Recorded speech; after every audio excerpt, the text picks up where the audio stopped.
Hi, everyone. I am so excited for this interview with one of our past graduates. This is Topanga. Topanga, thank you for being here. Hi, thank you for inviting me. Yeah, I'm like so excited to hear how you're doing. So Topanga was in our program. She graduated a year ago, which is insane. We were just talking about that, how fast time flies. And Topanga's journey was such a beautiful one. Topanga, I feel like you were always such a light in the group and so much inspiration. And a lot of her background was in dieting and health and fitness and kind of finding that happy ground between how do I take care of myself and live this fit, healthy life, but not do it in such a dangerous place that it's triggering binge eating and becoming consuming and all of these things. So I'm excited to hear. I know you've been doing good because I'm always like watching you and watching our students.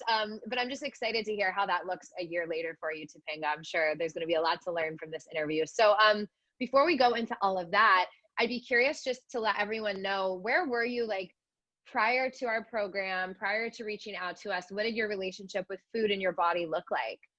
Yeah, so like you mentioned, I was definitely going down the road of extreme restriction. 8 months prior to joining the program, I was starting 80-day obsession. It was the first time I've ever dieted, ever counted my calories, ever restricted anything. And at first it was really difficult for me, but then I started to kind of love seeing the weight loss. And I thought that Yeah. that's what it needed. That's what I needed to do, was to just stay at a caloric deficit and to fight my body in order to have the body that I thought I wanted. And so that's the path I was going down. I remember always feeling hungry. I was always upset, always irritated.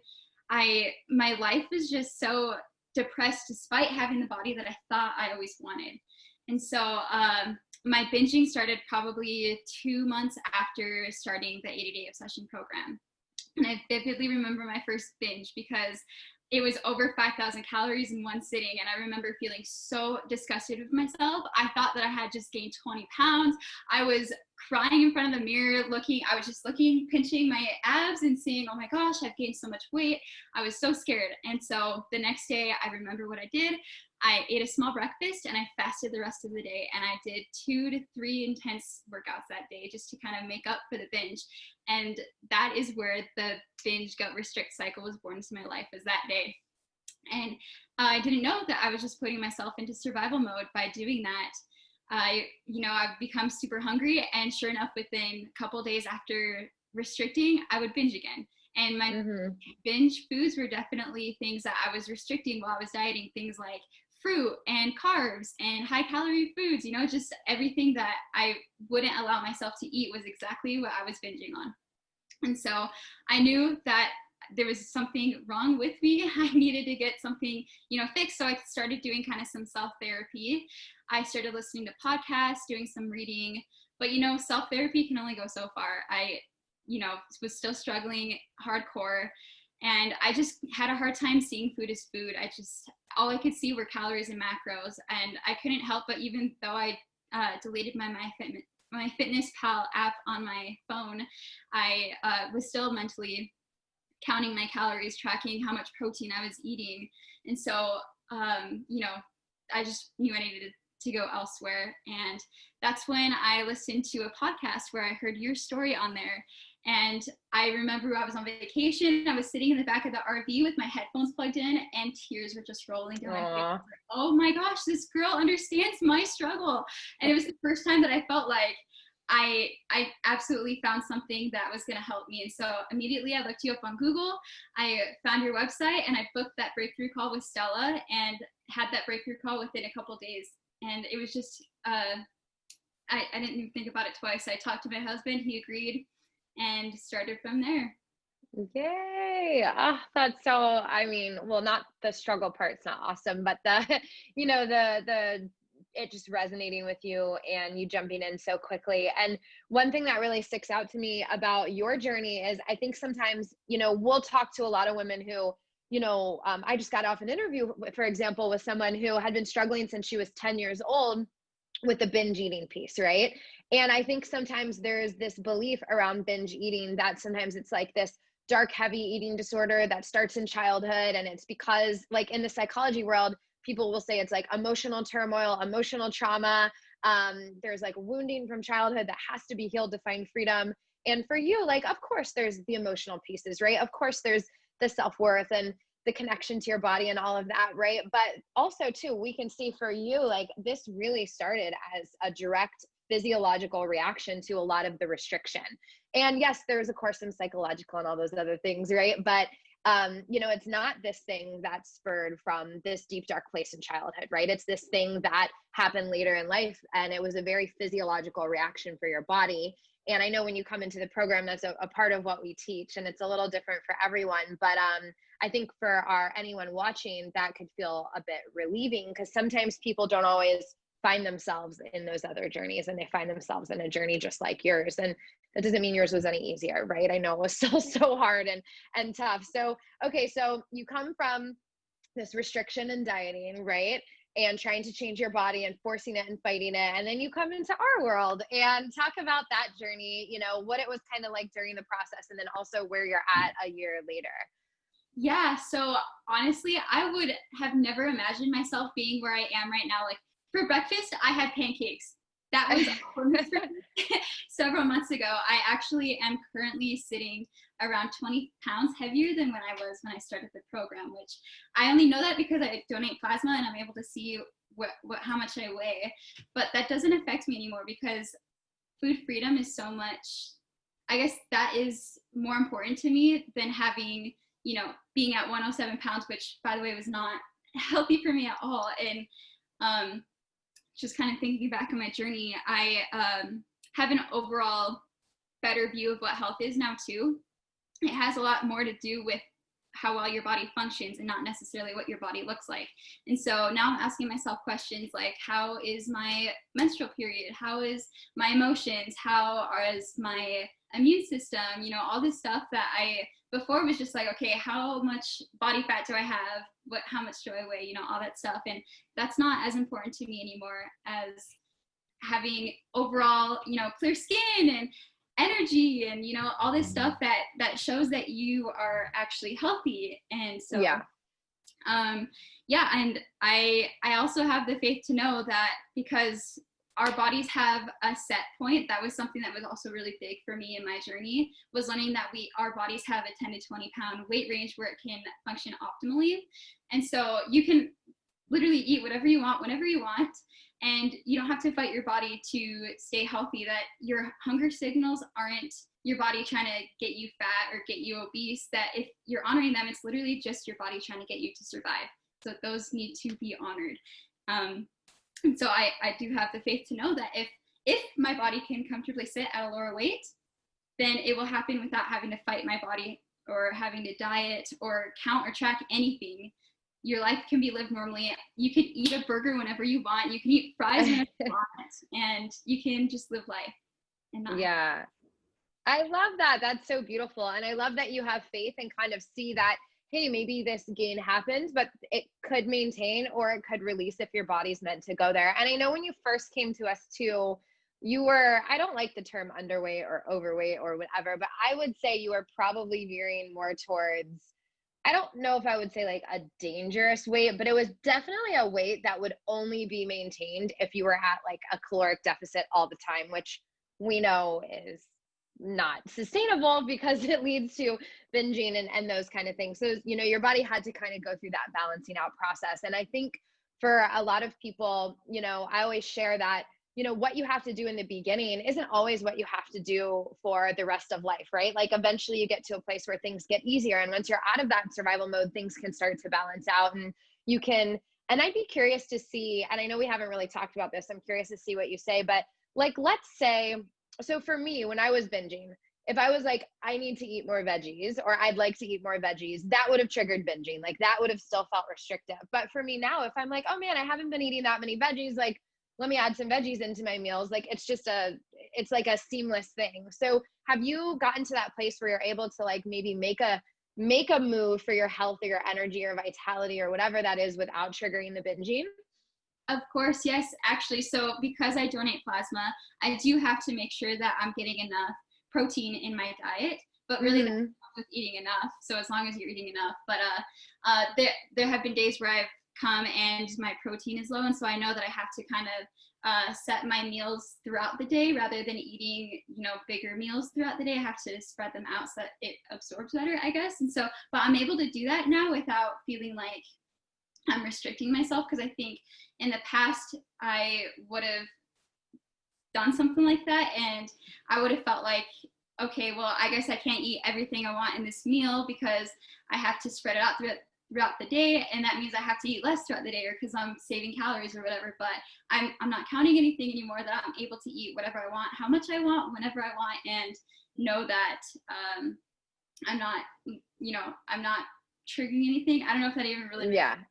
Yeah, totally. Because I'm assuming like if you did that smack in the middle of your struggle, that could have triggered binging, that could have triggered more restriction, like all kinds of things. And yeah, and I'm so glad that that's where you're at, because I think sometimes when people think about, well, what do I do if I want to lose weight after I'm free with food or whatever it might be? Like, you're a great example of, it's not the weight loss that you were going for, but you were going for something for your health, right? And you were able to implement that in without triggering binging or restriction. And that can go for weight, that could go for, let's say someone's gluten intolerant, that could go for prepping for donating plasma. Like, once you have food freedom, pivoting, adding things in, eating for energy, like all those things get a lot easier, where when you're in the height of your struggle, that stuff can lead to, a binge or whatever that might be. So what would you say is like the impact on life, because there's all this food, there's the shifts of the food and the ability to do that, but how's that impacted your life for the better? I've always thought it was crazy how much food can have an impact on other areas of your life, but it is so freaking true. Once you can have food freedom, it really does transfer into other areas of your life.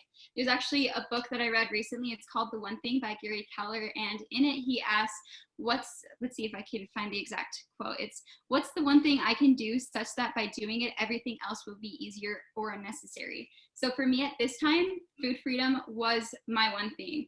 I knew that as soon as I could overcome binge eating or restricting or body checking and all that stuff, that other areas of my life were going to improve too. And I also knew that if I can overcome this, I can overcome anything. I was actually diagnosed with social anxiety as a kid, and it's something that has kind of I've struggled with for most of my life. And that's also one of the hardest things that I've had to go through too. But the fact that I was able to overcome binge and emotional eating and restricting my food and body checking and always counting my calories, all that stuff, I know that I'm able to overcome anything. I just needed to, I guess, imagine what my life would look like once I was able to overcome that, because the road to freedom is not easy. I went through so much mental dieter chatter that would go on in my head, where I constantly felt like as soon as I noticed a change in my body, I was like, oh my gosh, I have to restrict my food. I need to work out extra, but I needed to shut that off because food freedom was more important to me than anything else. And so I made the decision from the get-go that I was going to experience food freedom, and that food freedom was going to happen for me. And I just needed to keep reminding myself that I was put on this earth for a purpose, and that purpose was not to struggle. I believe that we were all put on this earth, and we have exactly what it takes to overcome whatever it is that we need to overcome. I need to replace my doubts with belief, and not just belief, but belief and action, because faith without works is dead. And so I have a faith. If whoever's watching this, if you don't have a faith, that all good, but I do believe in God, and I believe that He knows exactly what we're capable of, and it's just up to us that we need to figure out our capabilities as well. And so I just needed to develop a whatever it takes for as long as it takes mindset as well. I knew that food freedom wasn't going to come easy. It wasn't going to be handed to me, that it was going to come after lots and lots of hard work, lots of diligence. And so I literally was living and breathing the modules from the moment to the moment I went to sleep. I was listening to my the meditations. I was writing things down. I was listening to the modules. I was just applying everything and doing whatever I knew I needed to do in order to achieve food freedom. And the dream of food freedom isn't enough as long, it takes an incredible amount of grit and hard or diligence, I guess. You need to stick with it. Consistency will trump intensity. If you go one day where you're like, okay, I'm going to apply everything today, and then you don't apply it the next day, it needs to happen over time consistently, if that even makes sense. Yeah. I also believe that resistance is part of the journey too. You're going to come across people that aren't going to understand your struggle, that are going to say things about what you're going through. Maybe they'll tell you, oh, what you're doing isn't healthy. You are supposed to be counting calories. You are supposed to be exercising extra. That's just what it takes. Or, you know, people are going to come into your life and maybe say, oh, you're too skinny, or you're too fat, or, you know, but your journey is your journey. And so, you know, resistance is just God chiseling you into the person that you're supposed to become. I also believe that, you know, there's something illegitimate about winning a fight or winning something without a fight anyway. You know, the journey's going to be hard, but it's so worth it. And you need to have a why, because as long as you have a why, that's going to keep you through the hard times, because there's going to be hard times throughout your journey. Yeah, totally. And I think that why helps, like, it's the fork in the road moments, right? Like where you have that bad body image moment, or you feel nervous about your body and you want to go back to restriction. I feel like that mental game of it all is almost more difficult sometimes than making the physical changes. You know, it's like, okay, I can follow the plan for the physical changes with my food, but like the mental and emotional turmoil that comes as you're stepping out into the world, trying these things consistently, standing up to the grumpy uncle at, you know, dinner who's commenting on the bread you consumed, or like what, or the mom or whatever it is, like commenting on what you're eating and how's that going to get you to your goals, or whatever it is, right? Because it's so different for everyone. It's keeping that resilience. And I love what you said about consistency too. And just for everyone that's watching, you know, I don't know if you can hear that. My cat's like shredding her cat tower over here. She's bombed every interview so far, so this makes sense. So for anyone watching, consistency. You know, consistency isn't perfection. So that's not what Topanga's talking about. She's not talking about like getting every day perfectly right. It's actually almost the opposite. It's like, even when things get messy, like, okay, taking a breath and saying, like, what's the supportive choice for me in the moment? Like, how can I take one step closer to that new reality that I'm creating for myself? And that's the consistency of doing it over and over again. It's not necessarily the like doing everything perfectly, right? And I think you did a really beautiful job of that. I remember you getting on the calls or in the group and just kind of taking a deep look at each one of those situations that would come up for you. And then you took the feedback and you went and implemented and you came back. And I think that's, you know, a really big part of the journey. So, okay. I know you had done the more like diet and kind of self-help prior to the program. So what do you feel like was different about kind of coming into our world? And what do you feel like made it, like, you had that belief in yourself, which I always say, that line in the sand moment, like, this is going to be it. That's the way you have to approach it. So that combined with like, what do you feel like was different that really allowed you to trust us and allowed you to actually like pour yourself into the program? So yeah, like I mentioned before, I was trying to do whatever I could, podcast, reading, but that can only go so far. I think self-medication it's just not, when there's somebody that has already gone through the struggle and can condense years of struggle into a program that you can literally see results instantly, it's just a no-brainer to go with a program that's already outlined, where you have already gone through the struggle. You've already gone through years and years that if I were to try to do it myself, would most likely also take years and years before I can discover what works for me. But since you've already gone through it, go through somebody that already has the fruit on the tree, right? We're taught to look to the fruit. So I knew that going through a program where everything is outlined perfectly, literally perfectly, one module to the next, any fears that would come would be addressed in the next module. It's pretty awesome how that works. But yeah, I would just say that going towards somebody else for help is always a lot more beneficial than just trying to self-medicate, if that makes sense. Yeah, totally. I think, yeah, and it's always like a little secret of ours. Like, we built the program live, which I think you do. I don't know if you knew, but so we built it like with a group of women running through it. It was pre-built, but we would like adjust each module based on the fears and the struggles that came up in the last one. So then now the current students are like, wait, how do they know what we were thinking and what we were feeling? And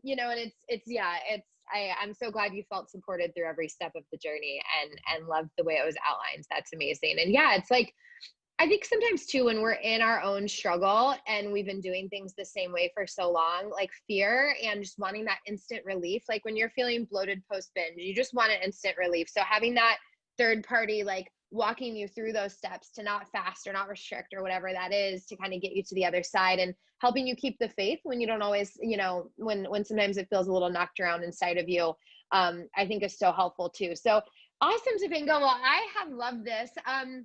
And then also too, anyone watching this who does want that outside perspective, the call that Topanga talked about towards the beginning, the breakthrough call with myself or our coaching director, Stella, we have those available. So there'll be a link someplace around this video for you to click and book that call. But before we talk about that, Topanga, anything else? Like, I know you shared a lot of your lessons, but any lessons, anything on your heart, anything you want to share before we wrap up for the day? Yes. When you're going through the struggle, have grace with yourself and also find joy in the journey, because as soon as you can find joy in the journey, then the process of food freedom is going to become that much easier. And when you're having grace with yourself and just knowing, okay, I might have binged today, but tomorrow I'm going to come out this stronger, and you learn from each mistake that you learned throughout the past. There's also another book that I read, Failing Forward by John C. Maxwell. Successful people fail their way to success. That's literally what when it comes to binge and emotional eating too. You're gonna fail your way to food freedom. I definitely failed my way to food freedom. I remember even 3 weeks into the program, I was still, body checking and all this stuff. And I knew that as soon as I could let go of my mental dieter and eat to complete and total satisfaction in my meals, that was the only way that I was going to have food freedom. If I restricted my food in any way, it was going to lead to a binge within the next few days, guaranteed. So just have grace with yourself and know that you are capable of overcoming anything that you're given in life. And also, do not compare your journey to anybody else's, because some people might go through a faster journey. Some people are going to go through a longer journey, but comparison is the thief of joy. Do not look at somebody else's journey and think, oh my gosh, they're going through this a lot faster. Maybe I'm not worthy of food freedom. Maybe I'm not capable. And then you start doubting yourself and start talking down on yourself. But there is power in positive self-talk. Tell yourself that you are going to experience food freedom, that you are worthy. And as long as you can see the light in the tunnel, you have to arrive somewhere mentally before you can arrive there physically. And I just don't think that you will ever arrive to a goal physically if you do not absolutely believe that you are capable of doing it. So make sure that you are talking yourself up. Focus more on your wins than your losses. And soon your journey is going to become so much easier. And before you know it, you're going to be like, wait, I'm not even thinking about food today. I'm actually eating to complete and total satisfaction. My hunger and fullness cues are back. And you're going to have so much more energy, and it's going to be so worth it. Food freedom is literally the key to having a much healthier life in all areas. So. Yeah, I love that. Dang, I'm fired up now. Yeah, no, that's so good. And I love you have to see it to get there, and it's such and here's the thing too, definitely when you're thinking about this, like you might have those moments of not believing in yourself. And that's another thing, right? Like it's okay if you doubt yourself. It's okay if, but it's when those doubts come up, when those fears come up, when that confusion comes up, pausing and still like taking at least that small step towards faith or towards belief in yourself. And, if you have a community around you or a coach around you or those kind of things, when you're having those down moments, you can always lean on them because the ups and downs are a part of the process. So Topanga, I absolutely love this interview. It's so good to hear from you and see you just shining and doing so well. I love the idea of food freedom being just the foundation for a happy life, because it's so true. Like when you're consumed with this stuff, it just like, even if you have a happy moment, I feel like there's just this cloud like hanging over you. I mean, for me, there was, especially at social stuff. I could be like playing with my cousins or my nephew or something. And then, thinking about the food in the kitchen or feeling uncomfortable in my body, or just like this little hint of it always being there, even if I was trying to be present with something else. And so I love that idea of like, once that's taken care of, you get to go live your life. So yeah. All right. Awesome. Well, Topanga, this has been amazing. Anyone watching this, if you want the same fire inside of you that Topanga has, and this getting to this place of beautiful food freedom and fulfillment and happiness and energy and joy. It sounds like a lot of self-peace, which is really exciting to see and inspirational, Topanga. So yeah, so just click the little button or link below this video to chat with one of us. And Topanga, it's been so good to talk with you. It's been so awesome seeing you again too.